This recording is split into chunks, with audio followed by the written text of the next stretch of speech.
You're watching the program that identifies market trends, provides insightful analysis, and reliable research. Key elements to help you profit from the pros. Profit from the Pros is brought to you by Zacks Investment Research. Learn more by visiting them online at zacks.com. Welcome to Profit from the Pros. I'm Terry Ruffalo. With this being Thanksgiving week and a holiday shortened trading week at that, we thought we'd step away from our regular format at least a little bit in this first segment to bring you our irregular format. No, not at all. To get back to some investing basics that we don't always have a chance to do here on the show from week to week. So we're going to solicit the help of our editor-at-large, Steve Reitmeister, to help us do just that here right off the top of the program. And I'll take the opportunity to wish you a happy Thanksgiving. Same. Let's talk a little bit about investing in stocks here. When is it a good time to be in stocks? Right. It's always a good time to be in the stock market because no matter what is happening, you can go short stocks if things are not looking good, and you can go long, and there's always some group that's doing well. But you're asking a general question. The average person wants to know when is there a good time to be just in the stock market going long, and that's when the economy is doing well. And when I say doing well, that means just it's having positive growth. So even right now when we have what we call a muddle through or modest growth kind of economy, that the stock market, as you can see, does quite well in that environment. So economy is doing well, corporate earnings do well, stock market does well. So is now not a good time to be in the stock market? I think it's a very good time to be in the stock market. If you take a look at the trend of earnings, and we just came off a strong third quarter earnings season, and in particular, it's one thing to say third quarter earnings were good. It's the guidance that these companies give for the future, and indeed, they did give heightened guidance for the future. You saw brokerage research analysts raising their estimates for the end of the year and into 2011. These are very positive signs that people see good earnings trends, and that's one of the reasons why the market is pushing towards its highs. All right, so earnings seem to be one of the main things you look at when deciding what companies to invest in. Why is that? We seem to forget, that when we're buying shares of a company, we are actually buying an ownership stake in a company. So sometimes it's too hard when you're thinking of a big company like IBM or Johnson & Johnson. If you were to buy a little company like a hot dog stand, you don't care about the chart pattern on that or what the investor sentiment is. You care about what earnings you're going to walk away with from your hot dog stand. Right. And so when you're talking about larger companies, why shouldn't it be the same? So it's the stream of earnings in the future, and what am I willing to pay for that stream of earnings today? So when you're looking for earnings, is it best to wait until right when the company reports and then invest in that stock, or does it matter? Yeah, well, they're going to report 4 times a year, but I'd say in general, if you're taking a look at a company and they're about to have an earnings announcement, yes, I would wait the extra week or two until you see what they have, because if they have a bad report, it's certainly going to hurt you, and you're going to want to walk away from that stock. So it's fine to wait, but I like to buy a lot right after they have an earnings report, and you see how explosive their earnings are, and then if investors aren't fully paying up for the more attractive outlook, great time to get in right afterwards. What else do you look for when you are out there scouring for stocks? Here again, my thing about earnings, and in particular earnings estimate revisions, I want companies that have positive estimate revisions. Negative estimate revisions, no thank you. There's other stocks I can go for. But obviously value. It's kind of funny. Would you go out and spend $1,500 on a $1,000 TV? I hope not, Terry. If you didn't have to, no. Right. That's crazy. Why would I spend more money for a TV that was worth only $1,000? Well, the same thing is true for stocks, and there are some time-tested ways of taking the valuation of stocks. I particularly like the PEG ratio because it allows you to compare folks across growth trajectories, meaning a 10% growth stock should have a lower PE than a stock that has a 20% growth rate. And so the PEG allows you to equalize those things and say, how much am I paying for the earnings growth? Those things hold up very well, as does book value holds up very well over time. And so that's what I like to do when I'm looking at stock. I want the estimates going up, and I want a solid valuation, or attractive valuation, I should say. I didn't know if you were actually asking me that question or just getting to my cheap nature. No. I know you're cheap. I was trying to give a rhetorical question for a little give and take there, yeah. What would you never do when selecting a stock? I obviously the opposite of what I'm saying. I don't want to chase a stock up. I was the only guy not buying internet stocks in the late 1990s. Okay, and gladly that for a while I was getting very angry, and then it proved out to be the wise thing to do. But I never overpay for a stock. Never buy a stock after a negative earnings surprise. Never buy a company that's located in Bermuda or the Cayman Islands, because they're probably not just holding back on taxes from the government, they're probably holding back on other things as well. I just don't trust companies in the Caymans. That's interesting. I've never heard that expressed before quite like that. I mean, the tax thing is an obvious one, but... There's 10,000 stocks in this world. It slightly increases the odds that there are a bunch of cheats sitting there drinking pina coladas and laughing, okay, about ripping off the government and everybody. So I'll just take my money elsewhere. I always enjoy your interesting spin and take on things. Steve comes back at the round table. That's up next, a special one coming up. Stay with us.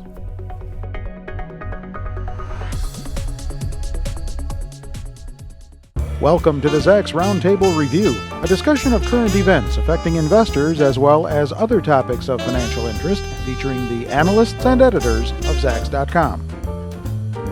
We have a special two-part roundtable this week that we hope you'll enjoy. A lot of interesting topics to cover, so we're not going to waste any time. And of course, don't forget the top stock picks of the week will be among those topics covered, but that's at the end of the second segment of the roundtable. So we have brought in once again Editor-at-Large Steve Reitmeister, Research Director Shiraz Mian, and Top Market Technician Kevin Matris to kind of hash things out with us here and hopefully provide no turkeys for answers, okay? I had to do that, right? Kevin, we're going to start with you.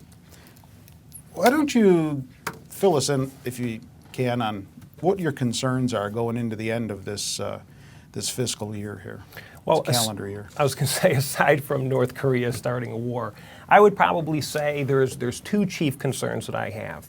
I would be worried that the debt problem in Europe could spread to the larger economies, not just the periphery economies. Mm-hmm. And also, too, I'm worried that, or a little worried that the Chinese inflation may get the better of them. Europe has been able to deal with the smaller problems like Greece and Ireland, and there's plenty of money to go around. But I do worry that if it spreads to the larger players, that could cause a much bigger problem. I don't think it would derail the global economy, but I do believe that it would probably slow down an already sluggish Eurozone economy. But I would say that the biggest problem of those two would probably be the Chinese inflation. Their inflation rate is running at 4.4%. It's the fastest rate in about 2 or 3 years. And the thing is, I don't believe that they are addressing it properly. In order to truly address the inflationary pressures over there in China, they need to increase rates. But they are so worried about increasing rates because they believe it's going to increase the yuan, which in turn would slow down the economy and potentially hurt jobs over there. But what's interesting is that there's a catch-22, because if they finally do increase rates, they did so once this year, it's going to increase the money flow. So while it is the longer-term solution, the shorter-term unintended consequence is going to be that the increased money flow will actually exacerbate inflation. Mm-hmm. So they do have a quandary on their hands. I'm certain they're going to be able to figure out a way to deal with it, not the least of which is what they're doing right now, which is putting quotas on banks and how much money can be lent out. So I think they will get it under control, but it's not going to be without a certain degree of angst. And if they do raise rates, can we be far behind, do you think, in that department? I think we're going to stay low for quite some time. Don't forget, they're growing at 10%, so even if they were to see their economy slow down to 9%, we're still muddling through at like 2.5%. So I don't see us raising rates anytime soon. All right, Shiraz, inquiry minds want to know. What are you concerned about going into the year's end here? Deflation fears. I'm really concerned that what the Fed is trying to do, and this has been a real concern with me, that from late August onwards, when they started talking about the further quantitative easing and more mechanics of how they would go about doing that, the market started pricing those mechanics into its system. So we had equities moving up, we had yields on long-term treasuries coming down, even had effect on in the foreign exchange market. But as the actual system and bond purchases started, we started seeing a reversal of those gains. And then there were some kind of disagreements on the leadership front, on the political leadership front too, second guessing the Fed. And we should keep in mind that this is the last bullet that the Fed has in ensuring that the economy growth momentum resumes, that the deflationary spiral that we were on is stopped. So Ireland and renewed fears about Europe have started kind of pulling back the move into dollar-denominated assets, and the yields have coming down again. Mm-hmm. But once those subside, my fear is that we will start moving again back towards higher yields, and that would lessen and reduce the Fed's credibility. And the Fed won this credibility after a very long struggle from the mid to late 70s onwards. So if the Fed is not successful in fighting off deflation, this will be a major problem for the U.S. economy, in my view, and we would see in the next few months if that's a justifiable fear or not. All right, Steve, do you have any? You share any of these concerns, or do These you have guys all your are own? scaring me over here. No, but there are some things to be concerned about. You know, fear. You know, it might be a little bit strong of a word, but there are some concerns out there. So let me start with this. I do believe that we have an economy that is slowly growing, but it is a fragile kind of growth. It is a kind of growth that could be knocked off its course, with any of the things that they've talked about. For me, my biggest fear is actually still the banks. Clearly, the real estate prices continue to go down. Clearly, there's more foreclosures. Clearly, those investments that were swept underneath the rug are still in question. What is going to happen with them, and will the investors put the loans back to the banks, and will there be losses on that? We hear over the weekend that the Basel III Accord and what the banks need to do as far as having their equity capital, that the top U.S. banks are short about $100 to $150 billion in equity capital, and 90% of that is in the top 6 banks. Okay, That's over last weekend. Yeah.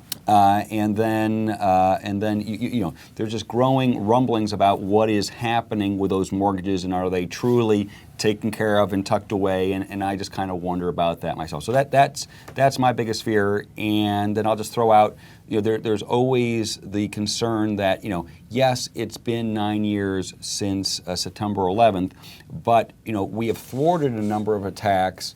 And what if we did have another one? I mean, just one little event, okay? And even with it having very, let's say, really just, nobody died and just 2 people got hurt, literally, okay?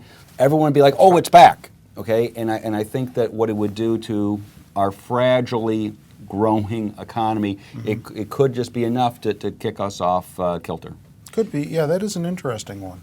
One that I haven't heard voiced in a while. Quickly, Shiraz. I'll just add to what Steve's point, that when you're flying as low as we are, in terms of economic growth and the inflation numbers that we have in the economy, any exogenous shock, whether it's a terrorist attack or something happening on China's front or in Europe, that could push the economy down, and that really feeds into these concerns that all of us have about the broader economy and the market. Interesting. We're going to come back. We're going to leave it there for now. When we come back, we're going to talk about the GDP numbers out this week and a little bit on oil. Stay with us.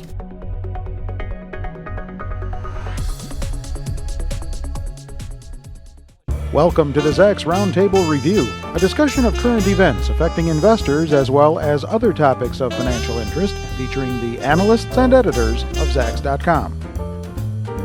Well, welcome back to part 2 of our 2-part roundtable this week on Profit from the Pros. Being a holiday week, we thought we would take some time and really get some answers to some questions that we don't normally tackle here on the program.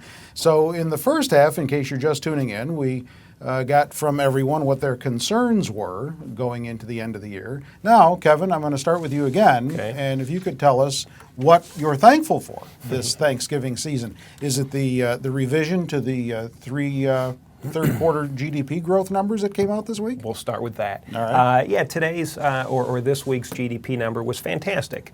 Fantastic in quotes. The first number came out, I think, last month. They put this quarter's growth rate at 2%. The consensus for the revision was 2.4. We came in at 2.5. Right. So in that sense, things look a lot better than what people had been expecting. And I really believe that that is something to be thankful for, because if you really dig deeper into the numbers, you can see the economy is improving on virtually every metric. Granted, housing did kind of slow down this number, but at least housing has stabilized in the sense that it's not free falling anymore. Corporate profits are at record highs, and I believe that business spending, which continues to increase, is going to carry the economy forward. And if you just look at what's happening really in the United States, you can see that exports are climbing as well. That is going to further increase economic activity. So there's a lot of good things, economic-wise, to be very thankful for. All right. Steve R., how about you? Yeah, as far as the GDP, this was the most precarious quarter. Coming out of the second quarter, where it slipped down to 1.7 was the revised number. I saw estimates where people were saying, well, we'd be lucky to have any growth in the third quarter. And that was some of the initial talk that was going on. And so I remember the early consensus was 0.6. 0.6 was the consensus, and here we are at 2.5. And so this ended up being a stronger quarter than the previous one, and there is some momentum building up. So the funny thing is, so we spent the last session of the roundtable scaring the bejesus out of everybody. Well, you did. I don't know about that. But So it's kind of the thing. The thing that I'm thankful for is that we do have an economy that is starting to get some positive cyclical kind of momentum going. I'm not saying it's gangbuster. I'm just saying it's the kind of growth that you can almost see jobs starting to come together, and you can see the weekly jobless claims coming down. And so it's one of those things, everything's great as long as nothing blows up. And there you go on that blow up kick again. But what I'm saying is, right, as long as the banks are fine, as long as government debt doesn't get too expensive, as long as there's none of that we were talking about in the previous, okay, the economy is doing well, and as long as there's not some crazy event that throws us off, it should continue on this path. Okay. And I am thankful for that, because that's better for society as a whole, because it puts people back to work finally, and that just has a positive feeling that goes with that. So. all right, Shiraz, how about you? I would agree. I would agree with both of my colleagues. I think the revisions, if you look internally within the details of the report, were in aspects that you would like to be positively revised upwards. So consumer spending, which is more than 2/3 of the economy, was revised upwards. So the inventory buildup, which is kind of a transitory element, it was revised downwards. So the capital investments by corporations, that was increased upward. Right. All of these positive elements that are the building blocks of a sustainable growth going forward. And as Steve alluded to, if we see this trend that we had been seeing in these initial claims data, if it keeps falling to the 430, 425,000 level, and then eventually to the 400, and if we see what we saw in the non-farm payrolls number for October for this month as well, we may have the making of a fresh new catalyst to move this really forward. So all these are good positive elements that we all need to be thankful for. All right, I want to get a quick take from you on oil. What oil's been doing here for the past few months, up, down, seems to be it's all over the place. It's these different currents. The Chinese economy is at an inflection point. They are trying to rein in growth. We are trying to ease monetary policy. The dollar is weak. So the overall trend for all the commodities, not just oil, is in a flux. And the commodities are not getting a directional push right now. If China settles at a particular growth trajectory, and we do, the commodities would do as well. overall long term, I think the outlook for oil is upwards. All right, Steve R., top stock pick of the week time. I'm going with Cummins Incorporated, which a lot of folks know as being a maker of large engines for transportation devices. So simply, developing markets, their economies are booming. They have to move more goods and services around their nations. They need more trains, more buses, more trucks. The Cummins makes a lot of the engines for that, so the developing market story for the growth is phenomenal.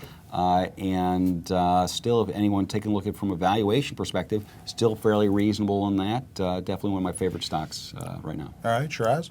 J.P. Morgan, the large money center banking group in general, and J.P. Morgan in particular, they haven't really done as good as some of the other sectors. But if folks take a look at the turmoil of the last few years, they would find that J.P. Morgan was one of the pillars of the U.S. financial strength, and they have emerged stronger from their turmoil. Over the next couple of quarters, I expect normal dividend reinstated. They have plenty of capital cushion. The financials are in excellent shape. They have far less bad loan issues than some of their peers. And I think folks would be in good shape picking up the stock. All right, Kevin? I'm going to go with HealthNet, ticker HNT. They are in the medical HMO industry, and they administer and deliver managed healthcare services. What's interesting is I actually like the entire industry. And if you look at the industry, they are ranked in the top 16% of all of the industries out there. So things are really looking good there. What I particularly like about HealthNet is they have very tiny valuations. They have a forward PE of 10.67, a price to sales ratio of 0.19, and they've got double-digit projected growth rates. And if you look at the stock, they've been confined right under 29, but it looks as if they're pressing up against it. Above 29, we go to 35. That's a big move. All right, we'll leave it right there. Thank you all for joining us, and thank you for joining us on this Thanksgiving weekend. We hope that it's going well for you, and we'll see you next time.